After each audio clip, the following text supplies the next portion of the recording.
মা, আমার খুব পছন্দ হয়েছে মিষ্টিটা। তাই হ্যাঁ, আবার সত্যি বলছি, বানিও। একবার বানালে বারবার বানাতে ইচ্ছে করবে। ওকে। গাদাখানিক রসগোল্লা এসেছিলো বাড়িতে, সবগুলো উঠে গেলেও এই চারটা আর কারোর মুখেই উঠছিল না। তাই ভাবলাম বেকড রসগোল্লা বানাই। খাবে না মানে সবাই চেয়ে চেয়ে খাবে। কড়াতে 1/2 লিটার মতো দুধ নিয়ে নিয়েছি। আমার 4টা রসগোল্লার জন্য 1/2 লিটার দুধ এনাফ। ফুল ক্রিম দুধ নিয়েছি এখানে। আর কড়াটা দুধ দেবার আগে আমি একটু ঘি ব্রাশ করে নিয়েছিলাম, তাতে দুধটা লেগে যাবে না, লেগে যাবার সম্ভাবনা কমে যায়।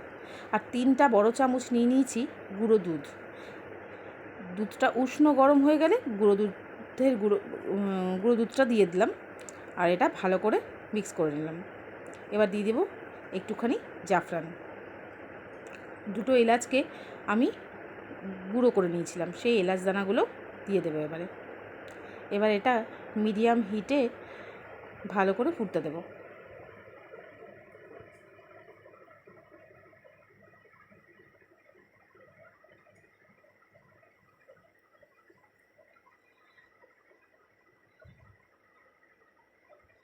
একটু সময় নিয়ে ভালো করে এটাকে ফোটাবেন।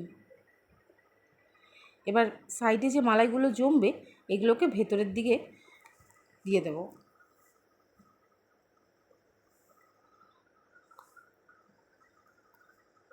এবার নিয়ে নিয়েছি 3 চামচ মতো চিনি।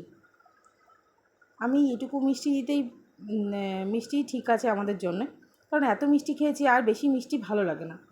একটু হালকা মিষ্টি হলে সেটা খেতে বেশি ভালো লাগে বলে আমার মনে হয়। এবার 2 ঘন্টা আগে তো রসগুলো বের করার জন্য ছাঁকনিতে দিয়েছিলাম রসগোল্লাগুলোকে, কিন্তু পুরোটা না রস বের হয়ে যায়নি আর কি। তাই জন্য একটা চামচের পেছন দিয়ে হালকা করে চিপে চিপে আমি রসগুলোকে নিংড়ে নিলাম যতটা সম্ভব হয়। এদিকে মালাইটাও রেডি হয়ে গেছে, কড়া থেকে নামিয়ে নেব। এবার গরম থাকতে থাকতেই আমরা এটাকে কিন্তু সেট করতে দিয়ে দিব। যে বাটিতে বেকড রসগোল্লাটা করব সেই বাটির মধ্যে আমি একটু ঘি ব্রাশ করে নিচ্ছি, তাতে নিচটায় লেগে যাবে না। এবার ঘন দুধটা এর মধ্যে দিয়ে দেব প্রথমে, তার ওপর রসগোল্লাগুলোকে সাজিয়ে বাকি দুধটা তার রসগোল্লার ওপরে দিয়ে দেবো।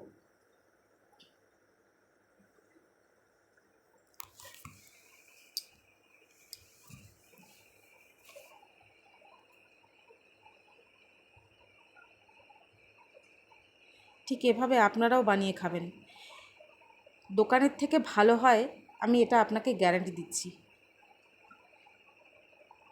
এদিকে আমি হোমমেড ওভেন রেডি করে নিয়েছিলাম। 10 মিনিট হাই হিটে কড়াটা গরম করে নিয়েছিলাম, নিচে রেখে দিয়েছিলাম একখানা প্লেট। এবার মিডিয়াম হিটে 30 থেকে 35 মিনিট বেক করে নেব। 30 থেকে 35 মিনিট পর দেখুন এরকম হয়ে গেছে। এবার গ্যাসটা বন্ধ করে ঢাকা দিয়ে এই কড়াইতেই রেখে দেব। দেখুন ঠান্ডা হয়ে গেছে, এবার আমি নামিয়েও নিয়েছি। দেখুন কি সুন্দর হয়েছে। এখানে একটা কথা বলি, দোকানে হয়তো দেখবেন ওপরে একটা পোড়া পোড়া ভাব হয়, কিন্তু এখানে সেটা হয়নি। তার কারণ দোকানে ব্লোয়ার দিয়ে ওপরটা পুড়িয়ে দেয়। আমার তো ব্লোয়ার নেই, তাই আমি একদম ঘরোয়াভাবেই ব্যাপারটাকে রেডি করলাম, এবং খেতে হয়েছিল এত ভালো, মানে দারুণ। দোকানের থেকে অনেক ভালো ভালো খেতে হয়েছে? হয়েছিল। হ্যাঁ, খুব মিষ্টিও হয়েছে। তাই